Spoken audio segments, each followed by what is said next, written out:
पीछे हटके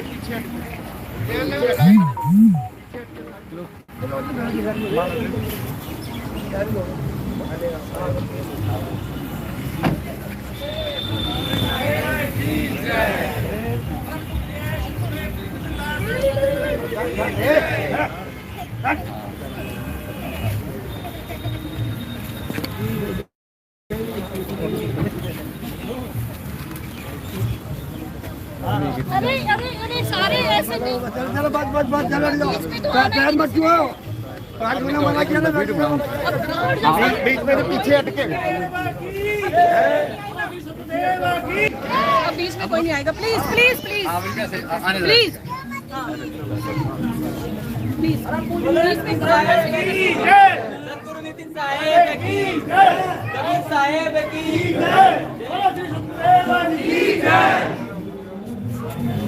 पीछे पीछे पीछे पीछे पीछे सतगुरु नितिन साहेब की सतगुरु नितिन साहेब की सतगुरु नितिन साहेब की बंदी छोड़ की सतगुरु नितिन साहेब की सतगुरु नितिन साहेब की सतगुरु नितिन साहेब की सतगुरु नितिन साहेब की बंदी छोड़ की बंदी छोड़ की कबीर साहेब की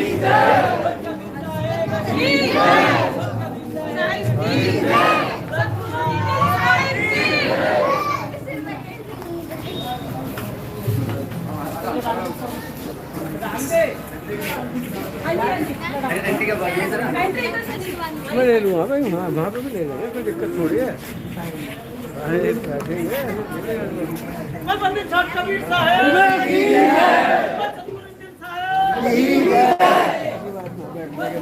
परमात्मा की जय।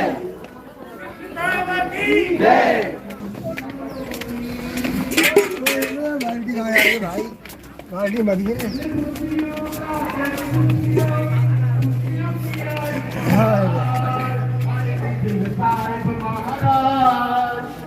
सब बोलो जय जय बोलो जय खुशियों का बड़ी खुशियों की खुशियों का बड़ी खुशियों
अभी कोई ऊपर नहीं जाएगा, कोई हाथ डालने की कोशिश नहीं करेगा।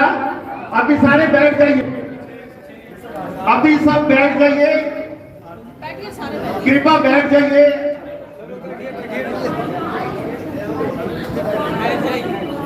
कृपा बैठ जाइए, सभी विश्राम कीजिए। कृपा बैठ जाइए, जहां जहां स्थान मिलता है कृपा बैठ जाइए।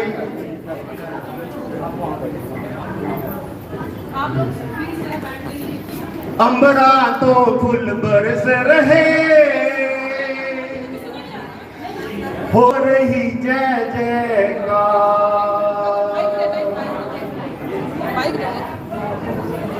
बाइक स्वागतम। अभी अभी आप लोग प्लीज सब बैठ जाइए, आपसे हाथ जोड़कर विनती है। और कोई अभी स्टेज पे नहीं आएगा, सबको मौका दिया जाएगा, बाद में सब आएंगे स्टेज पे एक एक करके, माला डालेगा भी और चरण छूटेगा भी। आप प्लीज सब बैठ जाइए। दक्ष की जरा सबकी ड्यूटी यही लगा, आप अपनी सेवा समझ के यहाँ सबको बिठाइए, सिर्फ आप खड़े मत रहिए। आप लोग भी पीछे बैठ जाइए सारे।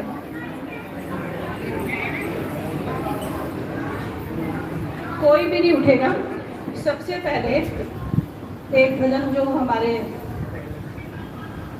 गुरु जी के शिष्य बहुत प्रिय है नीरज जी, अभी उनके साधन में भजन बोलेंगे, उसके बाद फिर एक भजन और होगा, उसके बाद हम उनके चरण जो है चरणावत बनाएंगे, फिर जो है हम सबको मौका देंगे यहाँ पे आने का। लेकिन एक सिस्टम से और डिसिप्लिन से प्लीज मुझे साथ दो, जिससे कि मैंने जो व्यवस्था बनाई है वो खराब ना हो। धन्यवाद। साहिब बंद की सत्ता। अब आप शुरू करें। अंबरा तो फूल बरस रहे, हो रही जय जयकार। अंबरा तो फूल बरस, हो रही जय जयकार। अंबरा तो फूल बरस रहे, हो रही जय जयकार।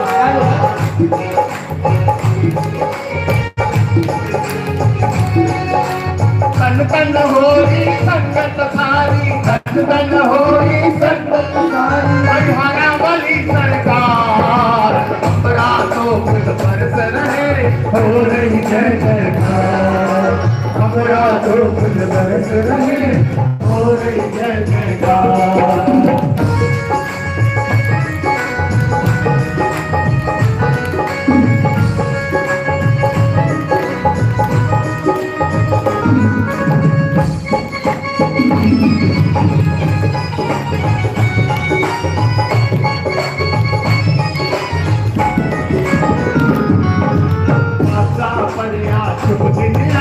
खुशियाँ लेके आया है, पाता भरिया खुशियाँ लेकर आया है। गुरु प्यारे आए हुए ने, अब सबने मंगल गाया है। आए हुए ने, अब सबने मंगल गाया है। मेरे सतगुरु पर उपकारी, मेरे सतगुरु पर उपकारी, मेरे सतगुरु पर उपकारी, मेरे सतगुरु पर उपकारी। आज लुट लो मौज बहार। अंबरा तो फूल बरस रहे, हो रही जय जयकार। अंबरा तो फूल बरस रहे, हो रही जय जयकार।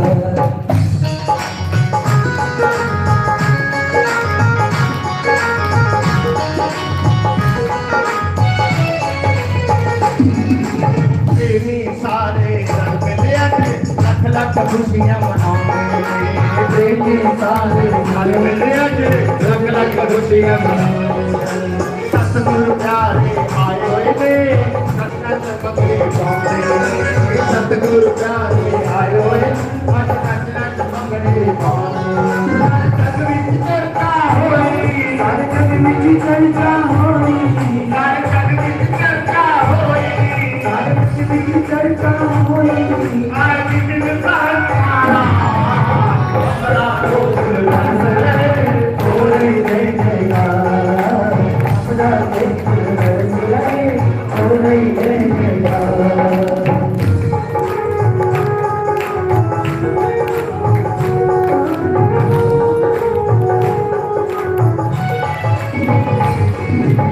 आरा सुन के मेरे प्रभु का हर्षो परिया आया रे गाना सुन के मेरे प्रभु का हर्षो परिया आया रे मत में चला के हाय खुदा ने गुरा से न बताया रे के हाय खुदा ने गुरा से न बताया मन सतविच से क्या होई मन सतविच से क्या होई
बोलिए परमपिता परमात्मा की, बोलिए सतगुरु कबीर साहिब की, सकल सुतो साहिब बंदगी सतनाम।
हम सबको एक माला में पिरोकर गुरु जी के स्वागत गीत गाना है।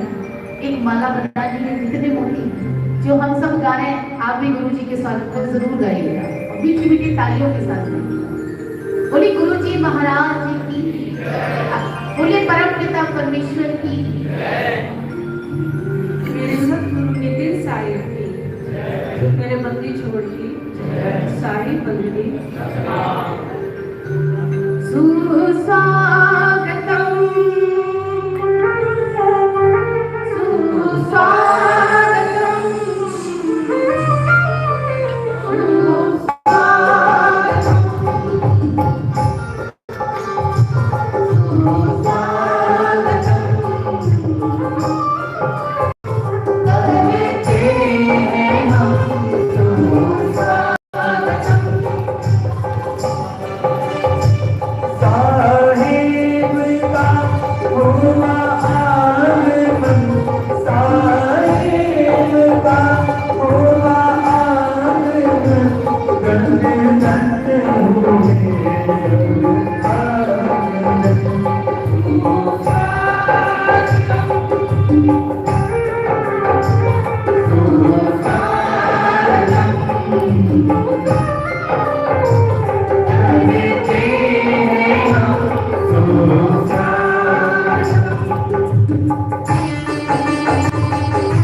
साहिब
साहिब बंदगी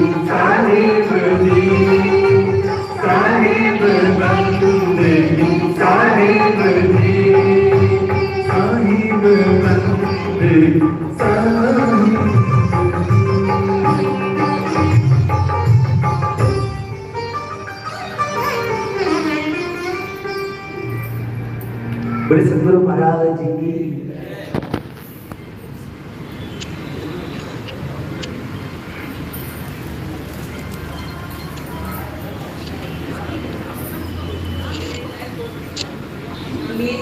गुरु ने पकड़ ली माँ, गुरु ने पकड़ ली माँ, नहीं तो मैं बह जाती, नहीं तो मैं बह जाती, नहीं तो मैं बह जाती।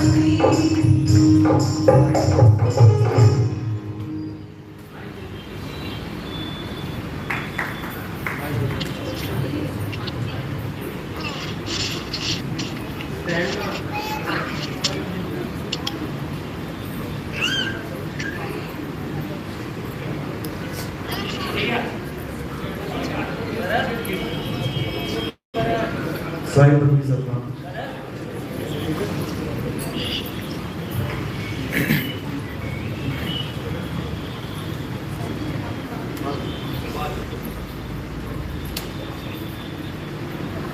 तो सबसे पहले परमात्मा के नाम पे जयकारा लगाएंगे। बोलिए परम पिता परमात्मा की गुरुबंदी छोड़ कबीर साहिब की, सब संतों की, सब भक्तों की, आज के आनंद की, सकल हंस को बंदगी साहिब बंदगी सतनाम। तो आज परमात्मा की अपार कृपा है जो गाजियाबाद में मूल ज्ञान का सत्संग आयोजन किया गया। बहुत बड़े भाग होते हैं उन जीवों के जो इस मूल ज्ञान को सुन पाते हैं, क्योंकि युगों युगों के बाद ये मूल ज्ञान इस धरातल पे उतरता है। और उससे भी ज्यादा भाग उन जीवों के होते हैं जो इस मूल ज्ञान को समझ पाते हैं, क्योंकि सुनना तो बहुत आसान है, लेकिन इसको समझना सबके बस की बात नहीं होती। इसलिए साहिब को ही बोलना पड़ा कि आदि नाम हम भाग सुनाया और मूर्ख जीव समझ नहीं पाया। इस दुनिया में दो ही प्रकार के जीव हैं, एक समझदार और एक मूर्ख। समझदार जीव हर बात को समझ जाता है, जिसको हम कहते हैं विवेकी। विवेकी हर बात को समझता है, बस कोई समझाने वाला नहीं। और जो अविवेकी है उसके साथ तुम पूरी रात भी मगजमारी करोगे, रात काली कर दोगे, उसको सुबह फिर रावण सीता का भाई दिखाई देगा। ऐसी हालत होती है। लेकिन अब ऐसी ज्ञान की लहर चल रही है और परमात्मा की अपार कृपा हो रही है जीवों पे कि एक एक करके विवेकी हंस इस सतनाम के झंडे के नीचे आ रहे हैं। और वो दिन दूर भी नहीं है जब घर घर में केवल और केवल इस मूल ज्ञान की चर्चा होगी, चाहे वो हमारी तारीफों की वजह से करे और चाहे वो हमें बदनाम करने की वजह से करे, लेकिन ज्ञान यही चलेगा। अब दूसरा ज्ञान नहीं चलेगा कोई। चाहे हनुमान बन के कोई राम राम करे, चाहे कोई रावण बन के राम राम करे, पर राम राम करना पड़ेगा। अब समय आ गया है। इसी का इशारा सब संतों ने अपनी वाणियों में रखा है। इसी मूल ज्ञान का इशारा कबीर साहब ने भी अपनी वाणियों में पिरो के रखा है, लेकिन हम लोग समझ नहीं पाए। क्योंकि जब समय आता है तो हर चीज अपने आप खुलने लग जाती है। इसीलिए कबीर साहब ने बोला था, धर्मदास ये जग बौराना, कोई न जाने पद निर्वाणा। यही कारण हम कथा पसारा, और इन सब से कहिए वो राम ने आया। कथा का पसारा तो कर दिया साहिब ने उस राम के बारे में समझाने के लिए, कबीर सागर अनुराग सागर। लेकिन ये गुरुआ लोग उस कबीर साहब की वाणी को समझ ही नहीं पाए, वो उस अनुराग सागर को समझ ही नहीं पाए कि कहां कहां पे संकेत किस किस चीज के लिए देख दिए गए हैं। और इन्हीं किताबों को, ग्रंथों को पढ़ पढ़ के ये बड़े बड़े कबीरपंथी बन बैठे, ये भी सतलोक करने लगे, जबकि सतलोक नाम की कोई जगह है ही नहीं। सत्य क्या है, सतलोक क्या है? लोक आलोक शब्द है भाई, और जिन जाना तिन संशय जाई। इन लोगों को पूछो कि तुम सतलोक करते हो, जरा बता भी दो क्या है वहां पे, क्या देख के आए तुम? कितनी झोपड़ी, कितने मकान, कितनी सड़कें, कितने दुकान, कुछ तो बताओ। एक ने बताया था सोने की सड़कें हैं, दूध की नदियां हैं, वो बैठे हैं जेल में। तुम भी बता के देख लो, कुछ दिखता है तो। नहीं समझ पाया तुम भाई, वहां पर सूर्य ना चंद्र, ना दिवस ना रैन, वहां ऐसा कुछ नहीं है कि वहां पे सूरज है और तारे हैं और तुम अपने परिवार के साथ वहां पे रहते हो, ऐसा कुछ नहीं है। सतलोक क्या है? तुम्हारा आत्म स्वरूप ही सतलोक है, जिसमें तुम्हारी सूरत वास करेगी। सूरत समाए शब्द में, सतलोक में नहीं। सूरत समाए शब्द में, वाको काल न खाए और जाप मरे, अजपा मरे, अनहद हूं मर जाए। ये जितने भी गुरु जाप, अजपा और अनहद को लेके बैठे हैं और सोचते हैं कि इससे जीव की मुक्ति हो जाएगी, हमारी मुक्ति हो जाएगी, इसकी मुक्ति नहीं होने वाली, बल्कि अपने माथे पे टैग लगवा के चले जाते हैं ये लोग कि हम झूठे गुरु थे क्योंकि वाणी नहीं समझ पाए, लेकिन गुरु बन के बैठ गए। तो कहां जाएंगे ये गुरु लोग? झूठा गुरु अजगर बना, 184 जाए और सारी संगत चींटी बनी, तोड़ तोड़ के खाए।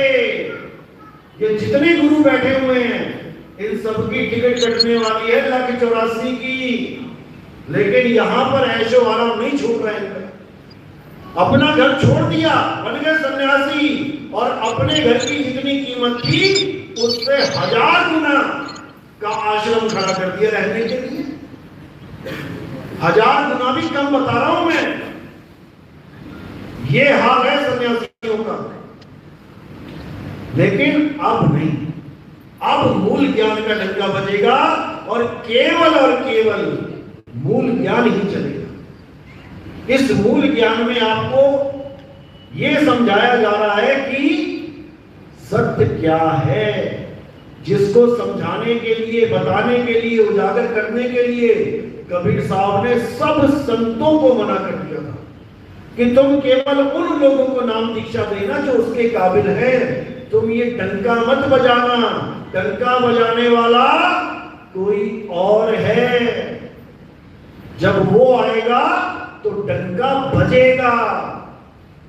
तो कहते हैं चौथी गद्दी होई अवतारा, डंका बाजी सब संसारा, हम उनके सिर बैठ आई, वासे पार कोई नहीं पाई। सबको गुप्त रखने के लिए बोला कि ये मूल ज्ञान गुप्त रखना। धर्मदास मेरी लाख दुहाई, और ये मूल ज्ञान बाहर ना जाई। गुरमुख को तुम देव बताई, और कपटी से तुम राख छुपाई। मूल ज्ञान बाहर जो पड़ी है, पिछली पीढ़ी हंस न तरी है। मूल ज्ञान तब लग छुपाई, जब लग द्वादश पंथ ना मिट जाए। कब मिटा ये द्वादश पंथ? कब मिटा? 11 अक्टूबर 2018 को, जब उन महात्मा को जेल हो गई जो 12वें पंथ के सबसे बड़े गुरु माने जाते हैं। उनसे बड़ा डंका किसी ने नहीं बजाया कबीर साहब के नाम का, लेकिन केवल नाम का, काम का नहीं। काम का डंका अब बजेगा। इसी को बोला कि जब 12वें पंथ का खात्मा हो जाएगा तब ये डंका बजेगा। और ये डंका कब से बजा? 13 अक्टूबर 2018 से ये डंका बज रहा है। और जो भी एक बार इस ज्ञान को सुन लेता है, समझ लेता है, फिर उस पे वो पिछड़ा रंग नहीं चढ़ता, फिर वो आगे बढ़ जाता है। फिर उसके समझ में आ जाती है कि मैं सतयुग से द्वापर, द्वापर से त्रेता, आज तक यहां क्यों बैठा हूं। सतयुग में विष्णु जी आए, मैंने विष्णु जी की आराधना करी, लेकिन मैं मुक्त नहीं हो पाया। मैं फिर वापस त्रेता में आ गया। त्रेता में राम जी आए, मैंने राम जी को भगवान मान के पूजा, लेकिन फिर भी मैं मुक्त नहीं हो पाया। द्वापर में मैं फिर आ गया। कृष्ण जी आए, कृष्ण जी को भगवान माना, परमात्मा माना, उनकी पूजा अर्चना करी जैसा उन्होंने कहा, लेकिन आज मैं फिर यहीं बैठा हूं, फिर यही कलयुग में हूं। जबकि गीता चीख चीख के समझाती है कि हे अर्जुन, इस दुनिया से मुक्त कैसे होना है ये समझो, लेकिन फिर भी हम मुक्त नहीं हो पा रहे। यानी कहीं कुछ कमी है। क्या कमी है? ज्ञान देने वालों में कमी नहीं है, ज्ञान लेने वालों में कमी है। कृष्ण जी ने कब कहा कि मेरी मूर्ति की पूजा करो? राम जी ने कब कहा मेरी मूर्ति बना के पूजा करो? कृष्ण जी ने कब कहा कि मैं एक आदमी हूं, तुमने आदमी की फोटो बना के पूजा कर दी? क्या बोला कृष्ण जी ने? हे अर्जुन, तू और मैं शरीर नहीं है, तू और मैं आत्मा है।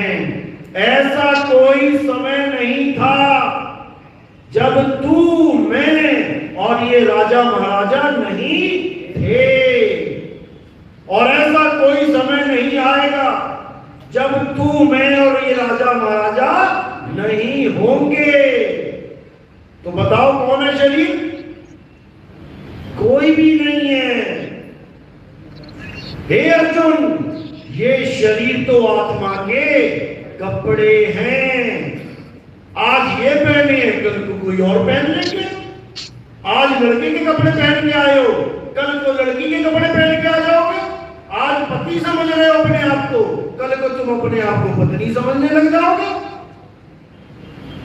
जब तक तुम्हें ये समझ में नहीं आया कि तुम कपड़े नहीं हो, तब तक तुम ना तो राम को समझ पाओगे, ना तुम श्याम को समझ पाओगे। अभी विष्णु जी के नाम लेते ही क्या चित्र आता है सामने?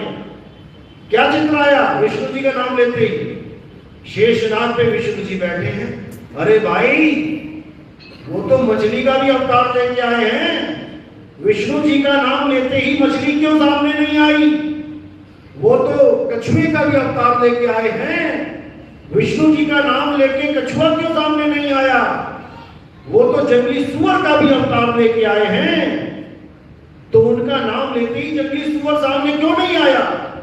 केवल आदमी ही सामने क्यों आ रहा है? क्योंकि तुमने उसको आदमी मान लिया है। इस दिमाग में उनकी छवि एक आदमी की फीड हो चुकी है। इसलिए तुम्हें राम और कृष्ण का नाम लेते ही ये मनुष्य चोला याद आ जाता है, वो कछुआ और मछली और जंगली सुअर याद नहीं आता। यही दिक्कत है, यही दिक्कत है। क्योंकि कृष्ण जी कह के समझा के चले गए, लेकिन हम नहीं समझ पाए। हम उन्हें एक शरीर मान बैठे, जबकि ये शरीर एक कपड़े हैं, ये शरीर एक चोला है। मानुष चोला। चोला क्या होता है? कपड़े। कहते बाबे का चोला देखो काला सा कैसा पहन रखा है। बाबे का चोला देखो, भगवान चोला पहन के बाबा जी बैठे हैं, सफेद चोला पहन के। तो बाबा जी भगवान सफेद काला नीला नहीं हो गए, ये उनके कपड़े हैं। ऐसे ही कृष्ण जी का जो अवतार है वो मनुष्य चोला लेके धारण किया गया, मनुष्य चोले को धारण किया गया, ना कि कृष्ण जी मनुष्य हो गए। आपने ये चोला धारण किया है, ना कि आप ये चोला हो गए। ये चोला आदमी और औरत का कहां मिलता है? मां के गर्भ में। जैसे कपड़े लेने जाओ, किसी को बोलो जी पजामी दे देना जी पजामा, वो पूछेगा लेडीज चाहिए कि जेंट्स? आपको कुर्ता देना जी, गिफ्ट देना किसको? किसको देना है, लेडीज को कि जेंट्स को? कुर्ता की कुर्ती। चश्मा भी लेने जाओगे, पूछेगा भैया लेडीज चाहिए या जेंट्स? अब ये चीजें मिल रही है दुकान में, लेकिन ये लेडीज और जेंट्स का चोला कहां मिल रहा है? मां के गर्भ में। अब आप अल्ट्रासाउंड करवा देते हो, देख के आदि लड़का होगा कि लड़की? अब मशीन किसको देख रही है? चोले को। और जिसने चोला पहना है वो लड़का है कि लड़की? दोनों में से कोई नहीं है। यानी उसने तबाही मचा देनी है घर में कि अगली लड़की हो रही है, इसको हटा दो, मार दो इसको, और लड़का हो रहा है तो आने दो। यानी केवल कपड़े देखे जा रही है। अरे वही जीव है जो लड़के का चोला धारण करके बैठा है, वही लड़की का चोला धारण करके बैठा है। इसमें कोई भेद नहीं है। आप और हम, आदमी और औरत नहीं है। तो फिर राम जी क्या है, आदमी औरत? कृष्ण जी क्या है, आदमी औरत? आत्मा, क्योंकि वो अविनाशी आत्मा है। अगर तुम कहोगे कि वो एक मनुष्य है तो फिर मनुष्य का तो अंत हो जाता है। तीर लग गया पैर में, जल में समाधि ले ली, फिर तो उसका अंत हो गया, भगवान भी मर गए फिर तो। अरे भाई वो आत्मा है। अर्जुन जी ने क्या बोला? अर्जुन को क्या समझाया कि हे अर्जुन, तेरे और मेरे कई जन्म हो चुके हैं, मैं उन्हें जानता हूं और तुझे वो याद नहीं। अब ये कौन सा स्वरूप है जिसके जन्म हो चुके हैं? ये है देह स्वरूप, यानी नकली स्वरूप। और असली स्वरूप क्या है? हे अर्जुन, जो मुझे अजन्मा करके जानता है वह वास्तविकता में वो मुझे जानता है। यानी वही मेरी पूजा कर पाएगा। वास्तविक पूजा, नकली तो चली रही है दुनिया में, वास्तविक पूजा वो तब कर पाएगा जब मेरे वास्तविक स्वरूप को जानेगा कि मैं आत्मा हूं। हे अर्जुन, आत्मा अजन्मा है, आत्मा नित्य है, आत्मा शाश्वत है, पुरातन है, सनातन है। आत्मा ही सनातन है, जिसका कोई आदि और अंत नहीं है, जिसकी तुम डेट भी नहीं पता कर सकते ये कब आया यहां पे। हे अर्जुन, पूजनीय केवल आत्मा है। आत्मा ना तो कभी किसी के द्वारा मारा जाता है, ना ही आत्मा कभी किसी को मारता है। तो फिर रावण को किसने मारा? रावण शरीर नहीं है, रावण एक आत्मा है। राम जी शरीर नहीं है, राम जी एक आत्मा है। अब आत्मा रावण नहीं है, शरीर रावण नहीं है, मरा कौन? शरीर। तो रावण कौन है? आत्मा, जो अजर अमर अविनाशी है। कोई नहीं मरता इस दुनिया में, ना हम मरेंगे ना आप मरोगे। केवल और केवल इस चोले को छोड़ा जाता है। इस चोले को छोड़ना ही मरना कहलाता है। लोगों ने इसको मौत बना दिया, जबकि आत्मा कभी मरती ही नहीं है। उसको मौत का भय होना ही नहीं चाहिए, लेकिन अपने आप को एक शरीर मान के बैठ जाती है, इसलिए जीवात्मा कहलाती है। जीवात्मा अलग है और अजन्मा आत्मदेव अलग है। जीवात्मा अज्ञानता का नाम है और आत्मदेव ज्ञान का नाम है। जीवात्मा भटकती है और आत्मदेव अचल है। हे अर्जुन, इस दुनिया में दो प्रकार के तत्व हैं, एक असत तत्व, एक सत तत्व। असत तो शरीरों को जानो, ये शरीर बनते बिगड़ जाते हैं, ये शरीर स्थिर नहीं है, चलते रहते हैं। जो चलता रहता है वो असत्य है। हे अर्जुन, आत्म देव सत्य है। आत्म देव अपरिवर्तनशील है, वो कभी नहीं बदलता। आत्म देव अचल है, वो कभी नहीं चलता। वो सदा सदा एक रस है, वो हिलता डुलता भी नहीं है। इसी को बुल्ले शाह ने बोला, बुल्ला की जाना मैं कौन। सब मुझे बुल्ला बुल्ला कह रहे हैं मेरा शरीर देख के, लेकिन बुल्ला भी नहीं जानता कि मैं कौन, शरीर से भिन्न मेरा अस्तित्व क्या है। इसी को बोला अंत में, बुल्ले शाह खड़ा है कौन। वो कौन है जो सदा सदा हमेशा से खड़ा हुआ है, स्थिर है, वो चलता नहीं है, वो समय से परे है, अकाल है। उसी को आपने जानना है। और वो कहीं सतलोक में नहीं बैठा है, वो किसी ब्रह्मलोक शिवलोक किसी गोलोक में नहीं बैठा है, वो आपके बिल्कुल पास है। मोह को कहां ढूंढे रे बंदे, मैं तो तेरे पास में। खोजी होए तुरंत मिल जाऊं, एक पल की तलाश में। और कहे कबीर सुनो भाई साधो, मैं तो हूं विश्वास में। हनुमान जी को बोला किसी ने, विभीषण ने बोला था कि आज तो तेरे राम तेरी सीता माता यहां पर हैं, जब ये चले जाएंगे तो कहां ढूंढेगा। तो उसने क्या किसी मंदिर की तरफ इशारा किया था।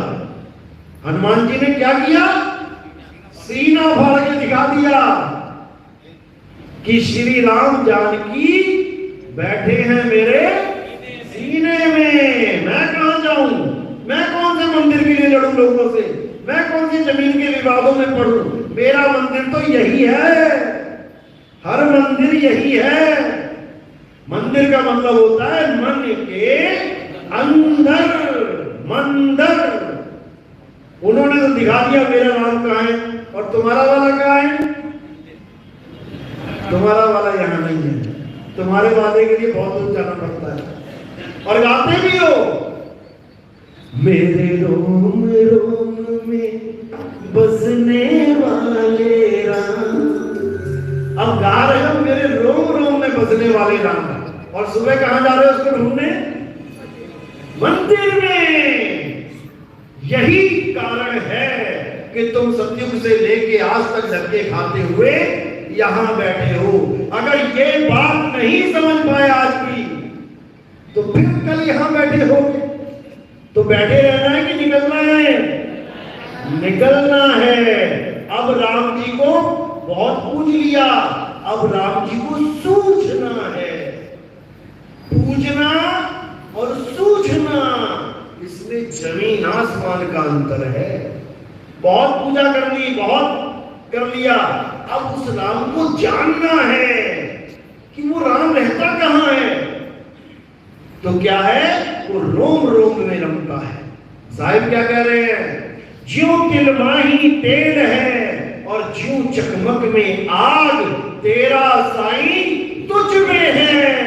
वो जाग सके तो जाग, जब मेरा साई मुझ में है तो मैं कहां जाऊं, कहीं नहीं जाना।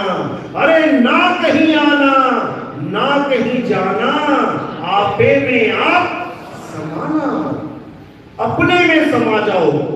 जो तुम्हारा ध्यान बाहर भटक रहा है उसको कछुए की तरह अपने में समेट लो। इसीलिए कबीर सागर में पहला पुत्र, 16 पुत्र है ना, पहला पुत्र कौन है, कुरुम। अब ये जितने भी गुरुआ लोग हैं, ये 16 पुत्र बना के बैठे, कुरुम का सिर फाड़ के ये 5 तत्व उठा के ले आया काल भगवान। बताओ, मतलब कुरुम भी वहां पर ऐसा सिर लेके बैठा था कि उसका सिर ही फाड़ दे वहां पे। फिर तो ऑपरेशन थिएटर में गया होगा टाके लगवाने। हद कर दी इन लोगों ने। कुरुम है हमारी सुरता जो विस्तार करती है और इकट्ठा करती है अपने आप को। तुम्हारा ध्यान कछुए की तरह, तुम्हारा ध्यान जब बाहर निकलता है, कहां से निकलता है कछुआ? खुद में से निकला और जहां जहां उसको कुछ दिखाई दिया चलने लगा। चलता चलता चलता भटक रहा है। अब जैसे कोई शिकारी आया, अब वो पेड़ पे चढ़ता है कि जमीन में घुसता है कि दौड़ता है जंगल में? वो कहां छुप जाता है? खुद में। बस ये जो खुद में तुम छुप गए तो समझ लो तुम्हें खुदा मिल गया, क्योंकि तुम्हारा खुदा खुद तुम में ही है। मेरा साईं मुझ में है और जाग सके तो जाग। बस जाग ही नहीं पा रहे हो। जगाता भी हूं, फिर कोई ना कोई मिल जाता है सुलाने वाला, फिर कहते नहीं नींद अच्छी है। तो भैया ऐसे जागो कि कोई सुला ना पाए, क्योंकि बहुत आएंगे अभी। जब से ये मूल ज्ञान का डंका बजा है, आपको खुद पता लग जाएगा कि क्या होने वाला है। जिन्होंने आज तक सारे जीवन में सार शब्द का नाम नहीं लिया था, वो आज सार शब्द के बिना कोई वीडियो नहीं डाल रहे। ऐसा हाल हो जाएगा, क्योंकि कांटा डालने वाले आ चुके हैं। अब फंसना है कि नहीं फंसना है, अब वो आपने देखा। मेरा काम है जगाना, चौकीदार का काम है जागते रहो जागते रहो। लेकिन भाई जागना तुमने है, वो तो तुम्हें कह रहा है तू जागता रहे, मैं तो चला जाऊंगा। चोर आएगा तुझे लूट के लेके जाएगा। तो कहते मैं कहता हूं जागत रहियो और तू जाता है सोई रे। तेरा मेरा मनवा कैसे एक होई रे। कहां सो जाता है ये जीव? अज्ञानता में सो जाता है। अभी आ गया एकदम हड़कंप मच गया, 5-10 सत्संग सुने, खलबली मच गई, रातों की नींद उड़ गई। मुझे नाम चाहिए, मुझे नाम चाहिए। आ गया लेने, थोड़े दिन में टाइफाइड हो गया। किसी ने बोल दिया अरे तूने मंदिर छोड़ दिया ना जाना, इसीलिए हुआ है। बालाजी सीधे पहुंच जाओगे। यही डर है, इस डर को निकाल दो। अभी पीछे मुसलमान भाई ने एक नाम लिया था, उसने बड़ा अच्छा वीडियो शेयर करी। एक उन्हीं के शेयर से एक फोन आया था। वो कहता कि कोई प्रॉब्लम हो जाए, कोई भूत वाला काम हो जाए, हमारे तो जिन जिन्नात वाले वो बैठे हुए झाड़ू वाड़ू लेके, आप क्या करते हो? मैंने कहा भाई देख, मैं कोई डॉक्टर तो हूं नहीं। कल को कहो जी मुझे अगर कैंसर हो जाए, मैं टाइफाइड हो जाए, तो आप क्या करते हो? मेरा काम है मुक्ति का रास्ता बताना। मेरा काम जिन निकालना नहीं है। मैं कोई जिन्नी बाबा नहीं हूं, ना कोई भूतिया बाबा हूं। यहां तुम्हें मुक्ति का रास्ता बताया जा रहा है। भूत कहीं बाहर नहीं है, भूत तुम्हारे अंदर है। ये भूत ही तुम्हारा डर है। अगर ये भूत होते हैं तो 10 लोगों में, 10 परिवार में एक ही को क्यों पकड़ता है? बाकी भी तो हैं। तुम्हारे घर में पागल कुत्ता घुस जाए, एक को काटेगा क्या? 10 को काटेंगे।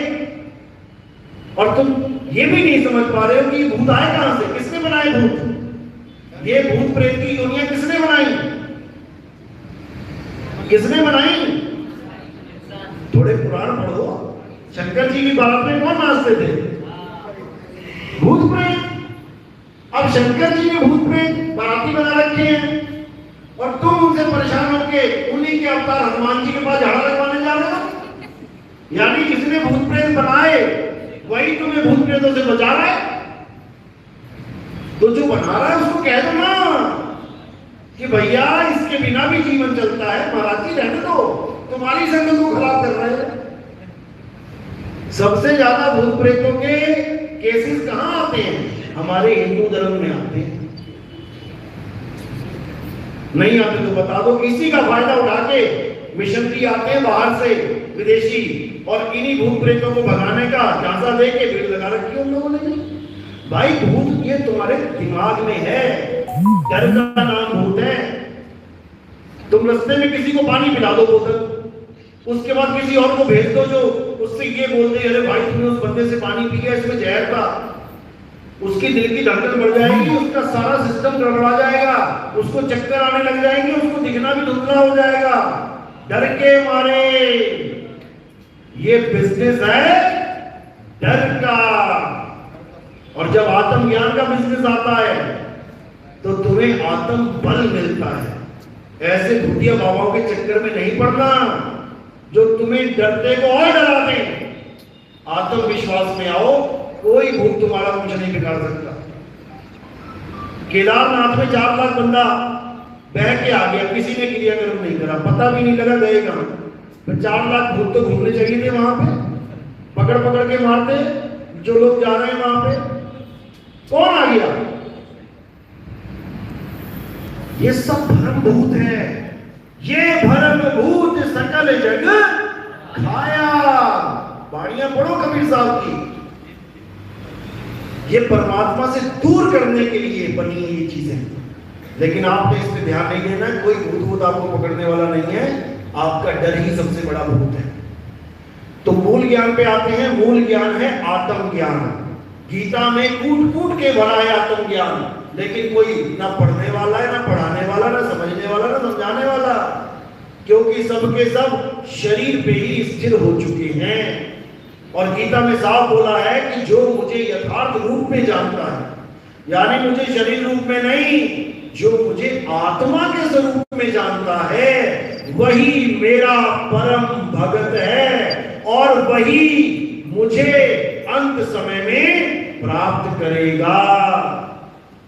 क्योंकि जो जिसकी साधना करता है वही उसको प्राप्त होता है। जो शरीर की साधना करेगा, शरीर क्या है?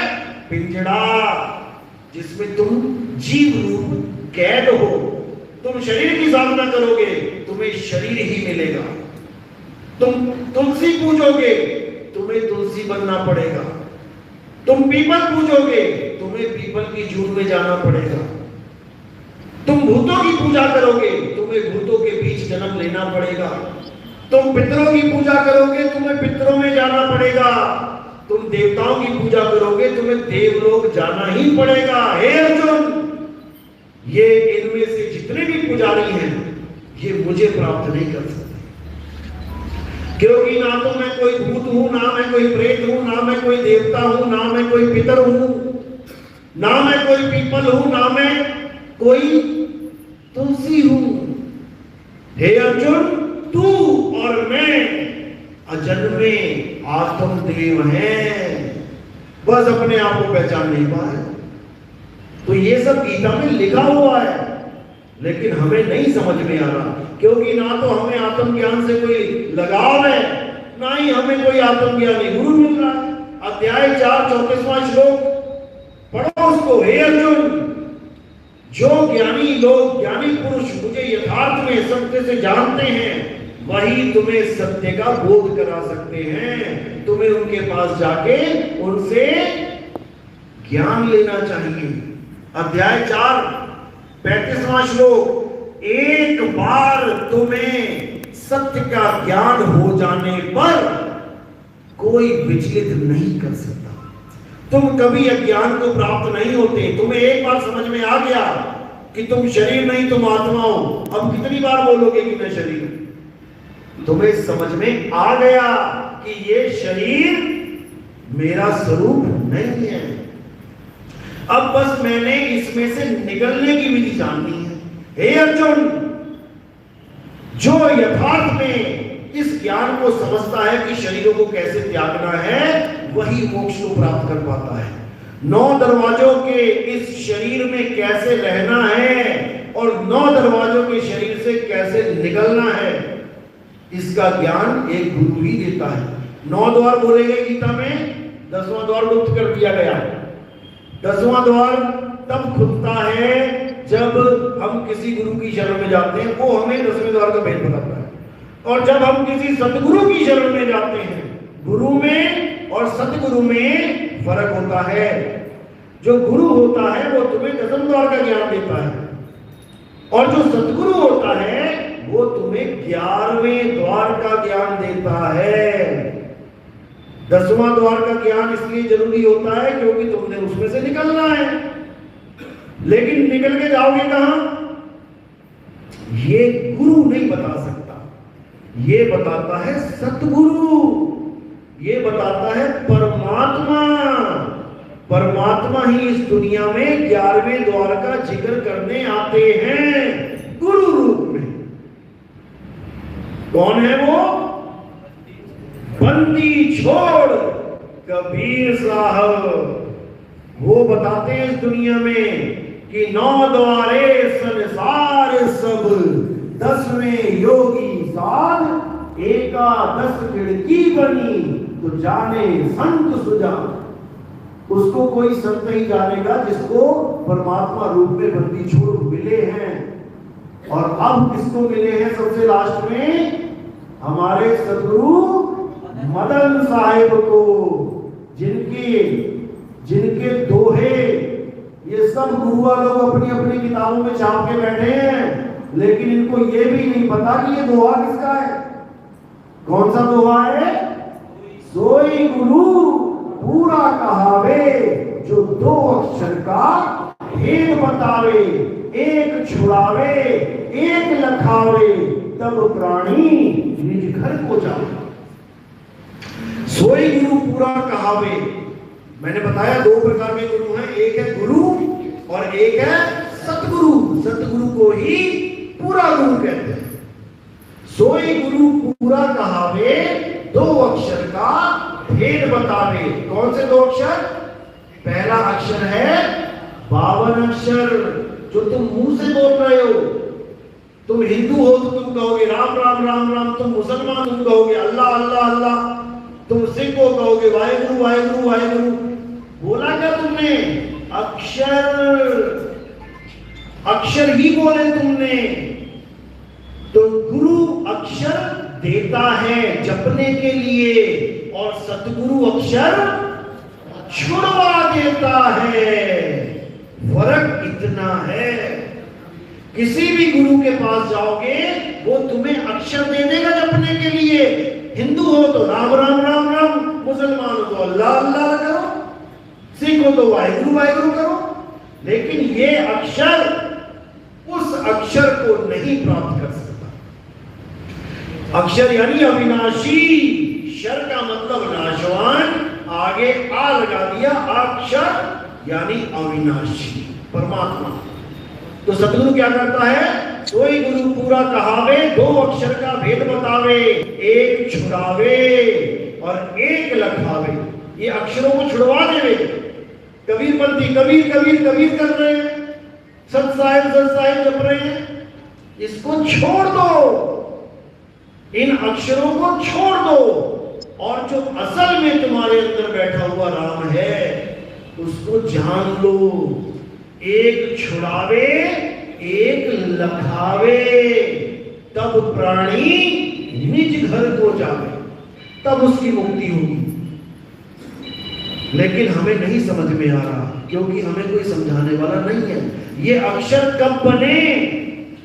जब आदमी पहली बार दुनिया में आया आदि मानव के रूप में, तो बड़े तन पे नहीं थे, कोई मकान दुकान नहीं थी, नंगा घूम रहा था, खेती नहीं थी, कोई खेती बाड़ी नहीं थी, जो जानवर मिला उसको पकड़ के खा लिया।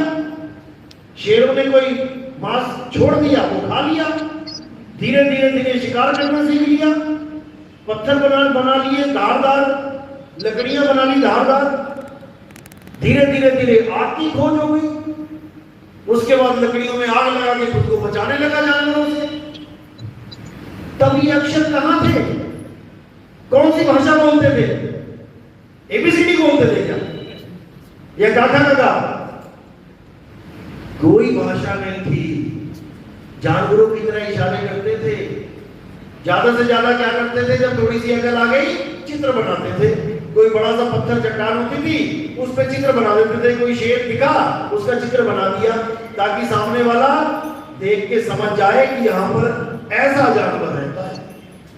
इसीलिए आज भी देखोगे पुराने पुराने जो खुदाइयां चलती हैं उस पर चित्र बने होते हैं। भाषाएं नहीं है। भाषा तो धीरे धीरे धीरे प्रोग्रेस हुई, तब मुंह से निकलने वाले हर अक्षर को पकड़ना सीख लिया। पहला अक्षर निकला लिख दिया उसको बड़ा कर दिया छोटा बड़ा, गला घुमा दिया, हल्का सा पतला कर दिया, ई जीभ के साथ टच करवा के, फिर पा फा का जा, जितने अक्षर निकले सारे लिखवा दिए। उसके बाद उन अक्षरों को जोड़ना सीखा कि पानी को आज के बाद हम ये बोलेंगे पानी। जब भी हम ये बोले समझ जाना कि मैं क्या बोल रहा हूं। मैं बोलूं पानी और तुम लेके आ रहे हो जूता चप्पल, नहीं बात बनेगी, क्योंकि जो मैं बोल रहा हूं तुम्हें समझ में भी आना चाहिए। इसलिए गुरुकुल का निर्माण हुआ, शिक्षा दी जाने लगी, बच्चों को बैठा के बताया जाने लगा, अक्षर भी बोलना सिखाया, साथ में चित्र भी दिखाया। कहां से कबूतर, तो चित्र भी बना है कबूतर, और जितने लोग बैठे हैं सब एक सा ही ज्ञान समझ रहे हैं। पता लगा वो पीछे वाला कह रहा है कबूतर और तुम कौवा सोच रहे हो, इसलिए चित्र भी दिखाया गया साथ में, ताकि सारे उस चित्र को देख लो। आज भी हम बच्चों को भेजते हैं, आदि मानवीय है हमारे बच्चे, ये कुछ बोलना लिखना पढ़ना नहीं जानते, वहां जाके यही सीखते जो हमने सीखा था। का से कबूतर, खा से खरगोश, गा से गमला। तो ये 52 अक्षर, ये काका का जब आप कंटिन्यूस को जोड़ोगे तो ये 52 हो जाते हैं। इस 52 अक्षर से ही सारे नाम बने हैं दुनिया के, पेड़, हवा, पानी, जो जितने मर्जी नाम बना लो, इन्हीं नामों से भगवानों के नाम बना दिए। राम, कबीर, नानक साहब, वाहेगुरु, अल्लाह। इसीलिए गुरु ग्रंथ साहब ने, कबीर साहब ने बोला, अरे 52 अक्षर जोरे आन, सकिया ना अक्षर एक पहचान। इसीलिए बोला गया कि इस इंसान ने भगवान को पाने के लिए अक्षरों को जोड़ के अपने अपने काम के नाम बना लिए। अब लगा जपने, मिल जाएगा क्या? अब नहीं मिलेगा, क्योंकि साहब कहते हैं नाम है जप में, नाम है तप में, ना एकांत निवास में, और वो को कहां ढूंढे रे बंदे, मैं तो तेरे पास में। जो मेरे पास वस्तु पड़ी है मैं उसी का नाम जप रहा हूं, और मुझे पता ही नहीं कि वो मेरे पास है। अब क्या करेगा गुरु? सतगुरु आएगा, तुम्हारे अक्षर छुड़वा देगा। 52 अक्षर जीव आधारा, आदि अक्षर जीभ्या से न्यारा, वाही को सत सिमरन कहिए, सिमर सिमर नर उतरो पारा। बस तुमने इतना ही काम करना है, 52 अक्षरों को छोड़ देना है और अपनी आत्म अक्षर को पहचान लेना है कि मेरी वस्तु है तो है कहां। अरे वस्तु कहीं और ढूंढे कहीं, कैसे लागे हाथ और गुप्त वस्तु तब मिले, भेदी लीजिए साथ, भेदी लीना साथ में, दीनी वस्तु लखाए, और कोटि जन्म का बंध था पल में पहुंचा जाए। करोड़ों जन्म लग जाएंगे वहां तक पहुंचने में। कोई सोचे इंगला पिंगला दुश्मना से चला जाऊंगा मैं, बड़े बड़े जोगी कोशिश कर चुके हैं, वो यहाँ के यही रह गए, नहीं पहुंच पाओगे। वहां पहुंचने के लिए तुम्हें एक ही चाल बचाएगी, वहां पहुंचाएगी, और वो है विहंगम चाल। जब तक तुम्हें विहंगम चाल का नहीं पता लगा कि विहंगम चाल होती कैसी है, जब तक भूल जाओगे तुम्हें कोई मुक्ति मिलने वाली है। इसीलिए गरीबदास जी ने बोला, सतगुरु के लक्षण कहूं अचल विहंगम चाल, और हम अमलापुर ले गए ज्ञान सबद सरघाल। सरघाल यानी सिर पे रख के ज्ञान रूपी शब्द को वो मुझे सतलोक ले गए। वो वाले सतलोक नहीं ले गए जहां सोने की सड़कें थी, पता लगा वहीं खुदाई करने लग जाओ, यहां तो सोना कभी देखा नहीं। यहां सोना पहनना पाप है, गाल घुस गया सोने में, और वहां सोने की सड़कें चाटोगे जाके। वहां गाल नहीं है सोने में, वहां कौन से क्वालिटी का सोना है? यहां सोने में गाल है तो वहां क्या है फिर? नहीं समझ में आ रहा। इसीलिए समझाया जा रहा है बार बार कि लोक अलोक शब्द है भाई, शब्द ही है जो तुम्हें बचाएगा। बचना चाहो काल जाल से, चीनो शक्ल हमारा। शक्ल तो नहीं बोला ना किसी साहिब ने, यहां शक्लों का खेल चलता है। मेरा शक्ल मेरी शक्ल देख ले, बस मेरी शक्ल में परमात्मा आ जाएगा। और तुम्हें किसकी शक्ल में आया था मिलने? तुम्हें तुम्हारी शक्ल में आया था क्या? तो कह रहे बचना चाहो काल जाल से, छीनो शब्द हमारा, और कहे कभी अमर कर राखू जो निज होए हमारा। राम नाम के बिना कोई नाम नहीं जो तुम्हें बचा ले, लेकिन वो राम नाम ये अक्षर वाला नहीं है। राम नाम की लूट है, लूट सके तो लूट, और अंत काल पछताएगा जब प्राण जाएंगे छूट। जब प्राण छूट गए तो राम राम कैसे बोलोगे? वो राम एक वस्तु है जिसको प्राप्त करना हमारे जीवन का उद्देश्य है। वो राम रमता राम है, वो हमारा आत्म राम है, जिसकी महिमा गीता में खूब गाई गई। अध्याय 2 पढ़ो, गीता का सार। लेकिन वो सार वहीं बंद करके रखा है, पढ़ कोई नहीं रहा।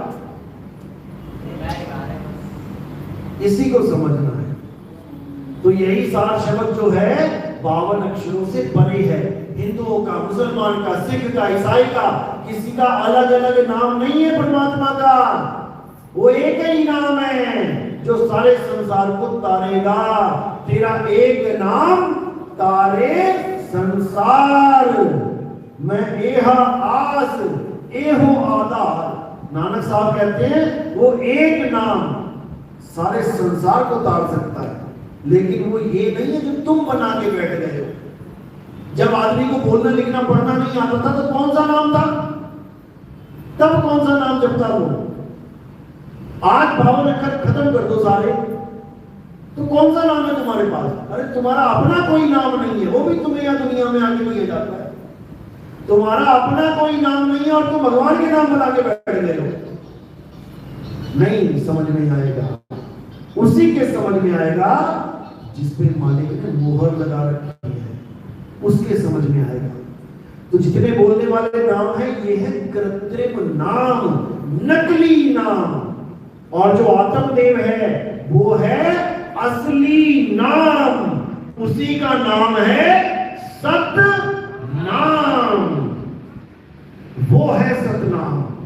तुमसे कहूं मैं नाम विचारी, ना वो ज्योत न पुरुष न नारी।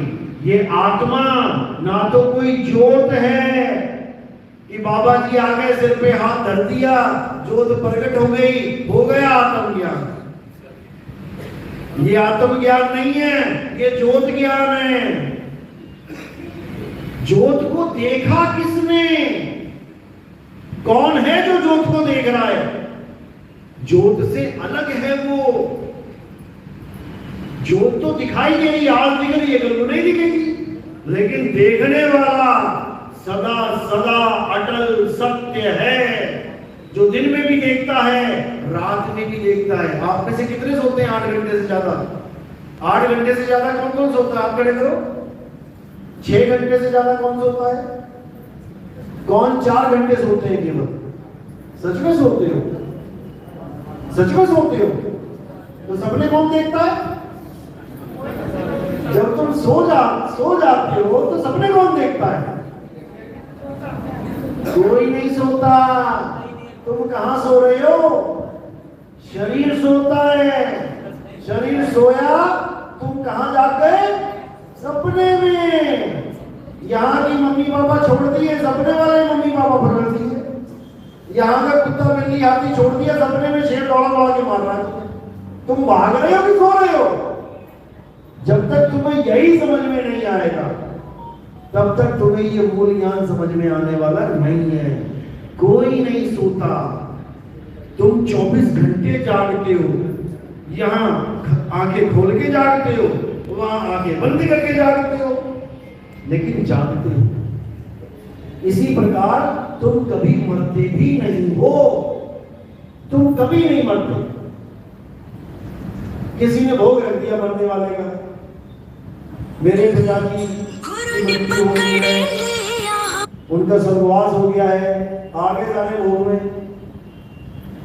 अब पंडित जी अपना कर रहे हैं प्रोग्राम, पंडित जी से पूछ लिया एक कबीर पंथी ने, पंडित जी किसकी मृत्यु हो गई? अरे इनके पिताजी की मृत्यु हो गई। इनकी पिताजी की मृत्यु हो गई तो फिर स्वर्गवास किसका हुआ? स्वर्गवास का मतलब होता है स्वर्ग में वास करना, यानी मृत्यु लोक से छूट गए, स्वर्ग लोक में चले गए। तो जब मृत्यु लोक से चले गए, स्वर्ग लोक में पहुंच गए, तो मरे कौन? मरा कौन? जब पिताजी, आप ही लगा लो, यूपी से चले आप यहां पहुंच गए, घर पे ताला लगा दिया, पड़ोसी आके रोने लग गए, हाय मर गया, हाय मर गया, छोड़ के चला गया। अब तुम मरे रोड़ी नहीं हो, तुम यहां बैठे हो, केवल घर में ताला लगा है। इसी प्रकार ये जितने बोल रहा है, देख रहा है, सुन रहा है, ये घर में ताला लगा के एक दिन चला जाता है। अब इस घर को देख के लोग पिटने लग जाते हैं, हाय मर गया, मर गया। मर नहीं गया, छोड़ के गया है, मर नहीं गया। इस दुनिया में कोई नहीं मरता है अर्जुन। जो अज्ञानी ये समझते हैं कि ये आत्मा किसी को मारता है या आत्मा किसी के द्वारा मारा जाता है, वो दोनों ही अज्ञानी हैं। कोई नहीं मरता, शरीर तो पहले से ही मरा हुआ है, ये तुम्हें केवल चलता हुआ दिखाई दे रहा है। जैसे ये पंखे चलते हुए दिखाई दे रहे हैं, केवल करंट की वजह से, असल में ये मुर्दा हैं, केवल करंट ही नहीं चला रहा, इसलिए तुम्हें दौड़ते हुए दिखाई दे रहे हैं। अभी करंट हटा दो तो ये मुर्दा हो जाएंगे। अभी भी मुर्दा है, मुर्दा चल रहा है। ये गांव जो बसा हुआ है, ये मुर्दों का है, साथ हो ये मुर्दों का गांव। जिस गांव में तुम खूब पार्टियां मना रहे हो मुर्दों के साथ, तुम शादियां कर रहे हो मुर्दों के साथ, और सच में मुर्दा हो जाए तो रह के दिखाओ जरा, वो ले जाओ इस तरह से बुजुर्गी से कोई आया मिलना। तो खेल इतना ही है, जब तक करंट है बॉडी में, ये भाग रही है, ये जीवित है, यानी मुर्दा चल रहा है, ये जीवित है। और जैसे जीव अलग हुआ तो इसको तुम मुर्दा मुर्दा कहते हो, पहले से ही मुर्दा है भाई, पहले से ही मुर्दा है। बस तुम्हें लगता है कि खाया पचाया इसलिए जिंदा है। जैसे कार मुंह खोलती है ना, पेट्रोल डाला धुआं निकाला, पेट्रोल डाला धुआं निकाला, कार जिंदा है। और जब ड्राइवर ने चाबी बंद करके बाहर आ गया तो कार मुर्दा है। अब पेट्रोल डालोगे तो बाहर आएगा। जैसे तुम्हारे मुंह में कुछ डाला तो पच के निकल जाएगा, क्योंकि तुम जिंदा हो। ड्राइवर बैठा है, चला रहा है गाड़ी, जिस दिन वो निकल गया, अब तुम्हारे मुंह में दूध डालो, तुम्हारे मुंह में घी डालो, वो यहीं से बाहर आता जाएगा, क्योंकि वो ड्राइवर अब इस गाड़ी को नहीं चला रहा। Engine is stop now. तो इसी को समझना है। इसी प्रकार तुम कभी मरते नहीं हो, तुम एक आत्मा हो। बस तुम ये जान लो कि अंत समय में मैंने शरीर को कैसे छोड़ के अपने में समा जाना है। ये 3 लोक को छोड़ के 4थे लोक में समा जाना है। ये 3 पद को छोड़ के 4थे पद में समा जाना है। बस इतना सा खेल है। जिसको समझ में आ गया वो बाजी मार गया, और जिसको नहीं समझ में आया वो बाजी हार गया। हाँ, बात 84 नहीं तो 84। तो 84 में कौन कौन जाना चाहता है? आप खड़े करो। चलो जी, प्रथम दीक्षा कौन कौन लेना चाहता है? हाथ खड़े करो। पहली दीक्षा, ठीक है। और दूसरी दीक्षा वाले कौन है? जिनको पहले मिली है, जिनको 3 महीने से पहले मिली है वो हाथ खड़े करो। अभी 3 महीने नहीं हुए जिसको 3 महीने नहीं हुए वो हाथ खड़े करो।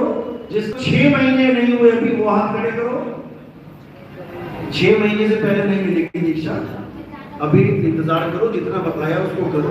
6 महीने के बाद आपको दूसरी दीक्षा मिलेगी। पहली दीक्षा वाले खड़े हो जाओ। आप लोग ऐसा करो, इनके लिए अलग जगह बनाओ, तो पहले चलना मत, फिर बैठ जाओ, पहले बैठ जाओ अभी।